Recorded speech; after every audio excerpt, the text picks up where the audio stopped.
Hello from Thailand. Once again, your girl's taking her time, her sweet ass time to get back on here and record a podcast. Honestly, I am gonna spare the excuses and whatever else I would love to throw at you right now to try and make myself feel better. But I don't have any. I just don't have any. I have been putting all of my effort into the other social platforms that I run, Instagram, Facebook, LinkedIn, and I neglected you guys. I'm going to be straight up and honest. So I'm sorry, and I hope that you can forgive me. And also, I'm going to make it my goal this year to be more committed to this podcast. Okay? That is my commitment to you. So there we go. It's out in the open. Anyway, happy friggin' new year. Saying it halfway through January. I hope you've had a good one so far. I don't know if you set New Year's resolutions or not. Maybe you've got some big goals coming up this year. Maybe you've got some real big kind of life-changing things that you want for yourself. I know after the whole sea situation over the past couple of years, it's really kind of made people think a little bit more about their lives, what they truly want in life. And, we've seen career changes, we've seen relationship breakdowns, we've seen people acting more on their passions. All these kind of things have been going on recently, and I think it's absolutely fantastic, but it's also been really eye-opening to showcase how many people were not living a life that they truly desired, that they were truly happy about. And it's just crazy. I am definitely one of these people, statistics, case studies, whatever you want to call it. During my time in lockdown in the UK over COVID, I had a lot of thinking time whilst I was off work and being with myself and just being still. And how unknown that is, like how unfamiliar it was to just be still, because ever since I was 18 years old, no, probably younger than that, but let's say 18, I've always worked two jobs. I've always put my career first. I've been a workaholic. I get a buzz from it. I've loved it and hated it, but I loved it. I do. I get a buzz from working, right? And so that was my life. My life was busy. I was just constantly on the go, running around. And I had never really just sat. I was never still. And when COVID hit in the UK and we went into lockdown for almost a year, I was working in a gym as a gym manager. And so I wasn't out of work because the company were great. They supported us through it, but I wasn't able to work during that whole time. And so I was forced to be still. Obviously, my nature of wanting to keep working, I picked up other things. I actually started this podcast during that time. I set up a business. I studied 2 new qualifications. I created a whole friggin' online product. I certainly kept myself busy, but it was during this time that I came out of this sort of work environment, the 9-to-5 corporate, day-to-day tasks and jobs, report writing, all that kind of stuff. And I was just doing what I wanted to do. And the difference there was pretty incredible, I gotta say. And it's led me to where I am now, to now doing my coaching. So now I'm an NLP mindset coach. I've always had this in me when I was working as a manager, when I was working as a PT with my clients. I was always focused around the mind. Everything that I've always done has always been connected to the mind. And so that's always been there. That's always been a part of me. But it wasn't until then that I truly realized that this is something that I'm really passionate about. And when I asked myself the question, why am I not doing it? I honestly, I didn't have, I didn't have an answer. I was lost for words. Why wasn't I doing it? If it's something that I love doing, why am I not doing it? And, the easy answers were, well, I need to stay in my job because, I need the money. It's providing a safe income each month. I have bills to pay. I have rent to pay. Also, I don't know really how to get started doing my own thing. So I don't know what I'm doing. So there was the fear factor in that as well. And then, there was, well, is there a need for it? Is this something that, I should be doing? Should I really be doing it? And then also there were little motivators such as career progressions and being given the opportunity to progress and get promotions at work. So there were lots of reasons as to why I, wouldn't do it.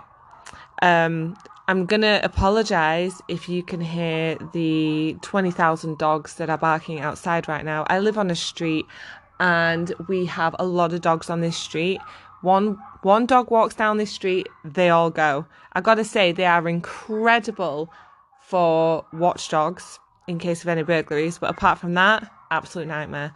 So I do apologize. Perhaps I can pause this. Let me see if I can pause this and come back to you guys, because these dogs, they ain't stopping. Okay, coming back to you after the dogs have stopped. It may have felt like 5 seconds to you. It's been a good few minutes over here for me. Maybe longer, I'm not sure. Anyway, back to it. So where I'm going is talking about, doing what we're doing because we truly want to be doing it, or doing what we're doing because we've kind of either been forced to do it or we've just naturally gone with the flow and just fallen into what we're doing. So I think for many of us, we get into careers for, well, potentially two reasons. One, because at the time it's something that we, really enjoy the sound of and something that we think that we want to pursue as a career. Or we fall into it because we are desperate for money and it's the only job that we could get at the time. So if it's for the first one, it's something that is serving you at that time. Like, it's something that you really want to be doing, that you're feeling passionate about, and it's a career that you want to pursue. Let's say, like, you've been in this job for a few years, okay? And it's kind of got to the point where you're on autopilot. You go in to work at 9 a.m., you do the jobs and the tasks at hand, it gets to 5 p.m, you finish, you come home, do whatever, go to sleep, wake up, back into work next day, 9 a.m, do the job, do the tasks, finish at 5, done, go home, go to sleep, wake up, on and on and on. And it kind of just becomes like this automated pattern that you do.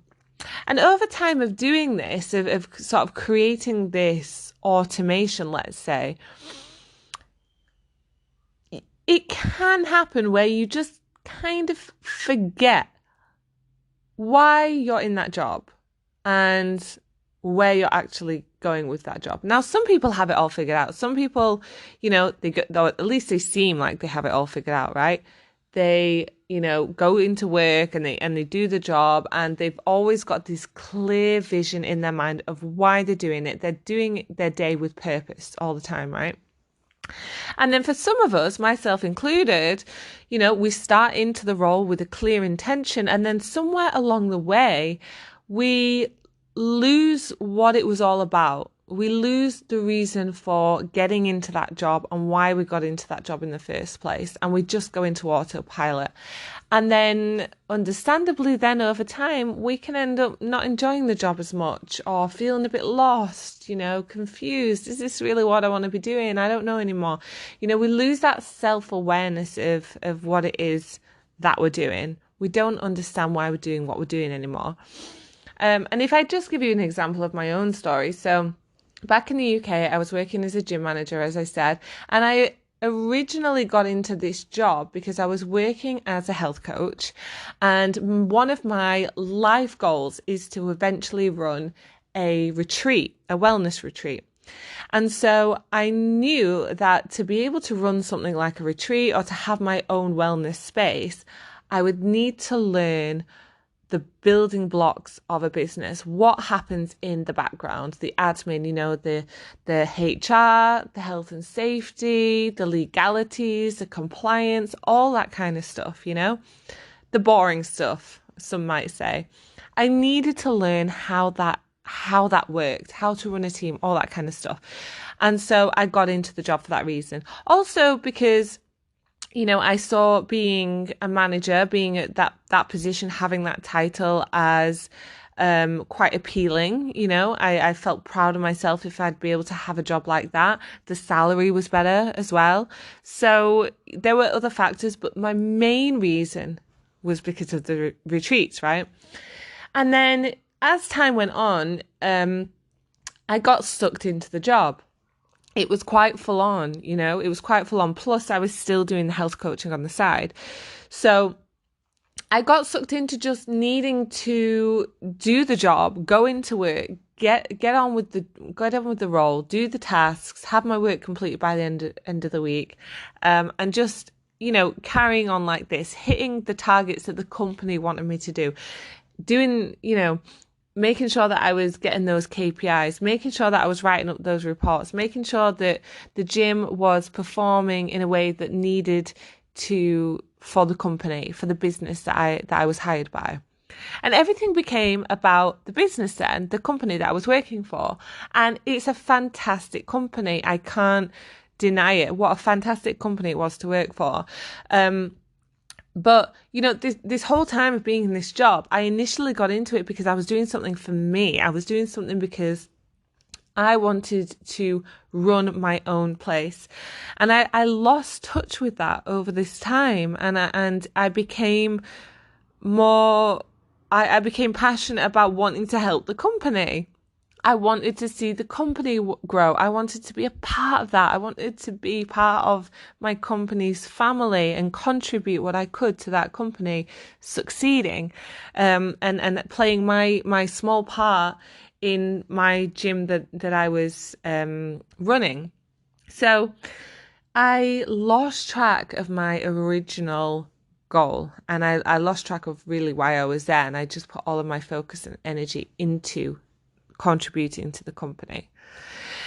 And I didn't realize that this had happened until I was off work and I was forced to be still and to start making decisions based on not what someone else wanted, but based on what I wanted.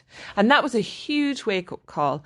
And like I say, that's when I really reconnected with myself and rediscovered what it is that I actually want to be doing, my goal and my ambitions in life. And I guess it helped me to get back on track, to get back onto my train track and start up the engine and continue that journey.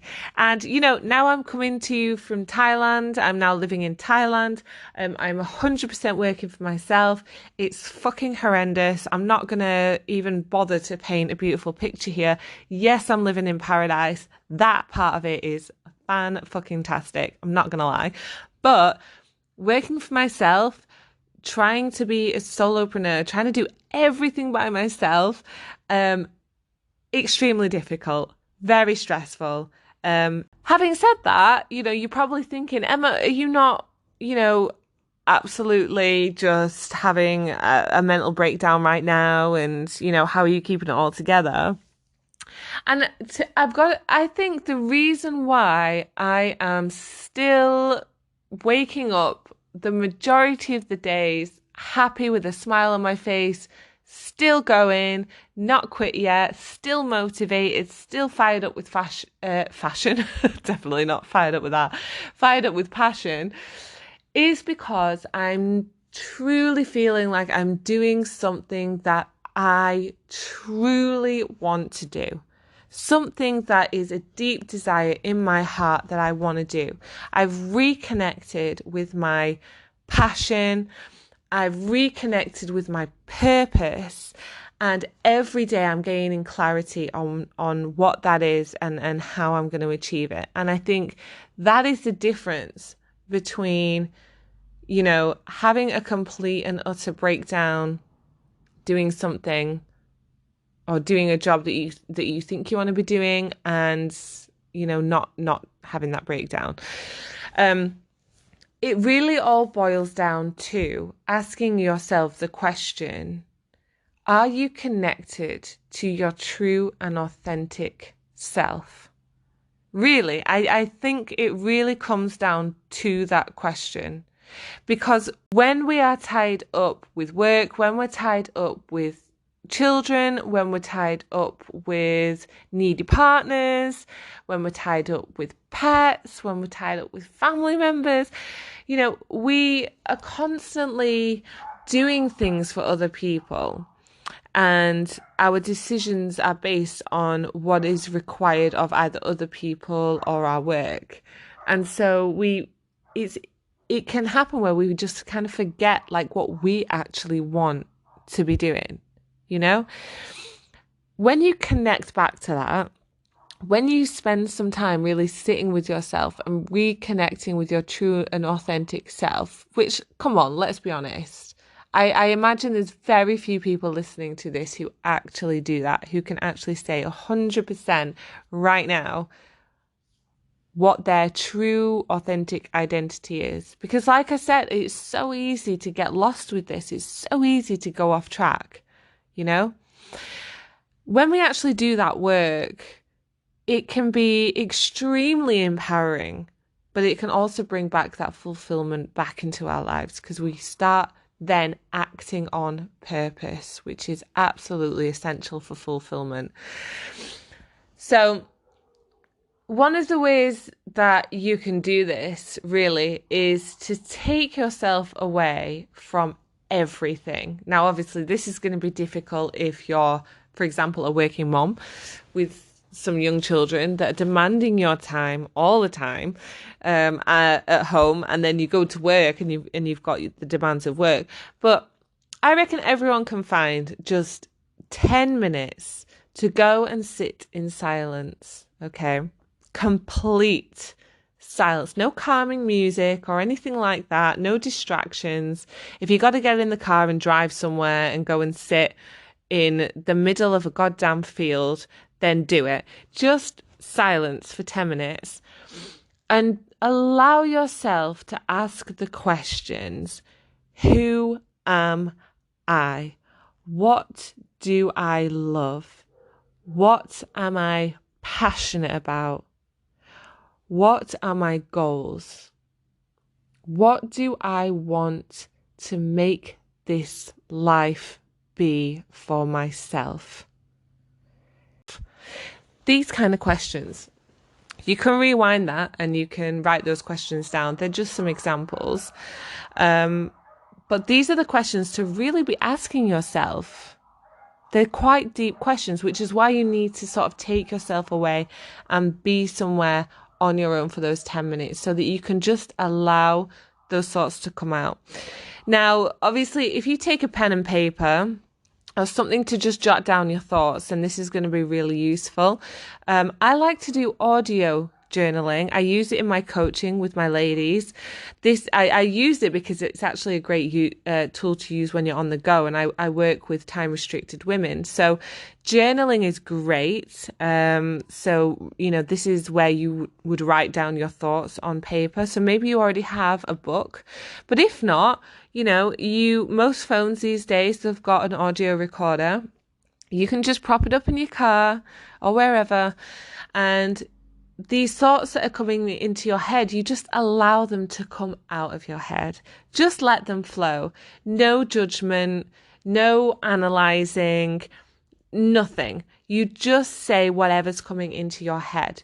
If you need to analyze it afterwards, you can. Actually, you need to, because we need to figure out and get that connection and link up. But right now, we're not analyzing. We're not judging our thoughts. We're just saying what comes into our heads, okay? Then, when you've done that, you can then just have a look over what it is that came out for you, what showed up for you when you asked those questions, and see if right now your current situation is matching what came out on that piece of paper or on that audio? Is it matching? Now, if it's not matching, then chances are, if you're not feeling very fulfilled in life right now and you're having, let's say, more sad days than you are happy days, potentially there could be a connection here. Potentially it's because something in your life, a deeper meaning, is missing. Yeah? And you've just identified potentially what that could be. If it's not working out, if it's not matching, then this is where the work needs to be done. This is where the action needs to be done. Because if you can figure out what your purpose is, your true purpose, if you can figure out what your passion is in life, what really brings you true fulfillment, the next step is to take action on it. To be actively responsible for making that happen. And sure, there may need to be some adaptations. For example, if one of your goals or your passions is traveling and you have 3 young children that are all in school right now, then okay, this might be a little bit difficult right now, but that doesn't mean that it's not possible whatsoever. Okay, there may need to be some adaptations. When it comes to your career, I don't know, let's just say that you love singing and you do it as a hobby, but you'd really love to do it as a career. Okay, let's say you've written that down somewhere on a piece of paper. But right now you're working as a recruitment consultant. You couldn't get more further away from what it is that you actually want to be doing, really. Okay, so how can you start if you figured out that really what's going to bring you the most passion and fulfillment is getting paid to sing and be a singer? How can you start making that happen now? You could look up some online karaoke contest. You could ask your local pub if you could do an open mic night one night and just go down there and rock out some karaoke. You could record some tracks and send them off to some people that you've Googled, some recording studios or whatever. There are things that you can be doing. But if you never take action on it, then of course you're never, ever going to experience it. So what I'm asking is, if you feel like you're missing something in your life, if you feel like you're not being your true and authentic self, first of all, you've got to do that work to find out who that person is. Okay, you've got to ask those questions. You've got to allow those real, honest thoughts to come out. And then once you've got those answers, you've got to take action on them. You've got to start putting things into place. Otherwise, you're going to just constantly be going round and round on automation, doing the same thing that is not giving you what you want in life. Okay? Let's make 2022 the year that you get clarity, purpose and fulfillment by taking purposeful action this year. Let's just fucking do it. Let's stop saying we're going to do it and let's just start fucking doing it. Okay? Obviously, if you need any help and support with this, that's what I'm here for. You know where I'm at. You can drop me a message. Hook up with me on Instagram, Em.Powercoaching. Join me on Facebook. You can add my personal page if you want, Emma Lund, or again, you can go to my business page, Em.Powercoaching. You can send me an email, Em.Powercoachingteam@gmail.com. Whatever it is, you'll find all of this information anyway in the show notes. But if you need that support to do it, reach out to me. Because like I said, this can happen. And if you feel like it needs to happen, then let's fucking do it. I've given you some tips today to go away and start trying it. You can literally do this today. You can do it tomorrow. You can implement this immediately. If you're still struggling with it, you need someone to just walk it through to kind of like detangle your head, then definitely reach out to me. Okay. this is just really, I'm just really touching on the base of what I want to be bringing you guys this year. You know, I'm really, really passionate about helping people step out of fear and step up to challenge and really making the most of their life now. I think if we've learned anything over the past couple of years, it's that shit can happen at any point in our lives. Everything can turn around literally overnight. Yeah, I saw people lose jobs overnight. I saw people lose family members. You know, I saw people have mental breakdowns. Anything can happen at any point, okay, that we cannot be controlled about. There could be a tsunami coming tomorrow. There could be a hurricane. Anything can happen. So let's stop thinking about what we want to do. If we really, really, really want to do something, let's stop thinking about it and let's start doing it. Let's start taking action. Let's make this year all about that. When we get to the end of this year and we get to January 2023 and we're looking back and we're doing a big post about how great our 2022 has been, let's make that a fucking awesome post, right? Let's have that list of all the things that we've achieved this year. Okay? We got to start now though. There's no point in saying, oh, well, that's 12 months away. We've got to start now. Let's set the tone. Let's keep it going. All right. Thanks for listening to me. Like I say, come and reach out to me because I love hearing from you guys. I love connecting with you guys as well. And there's all kinds of more content going on my social pages. So if anything, it'll be more beneficial for you to come and reach out to me anyway. But for sure, come say hi. Let's connect. All right. Thank you for listening and I'll check in with you soon. I promise. All right. Bye-bye.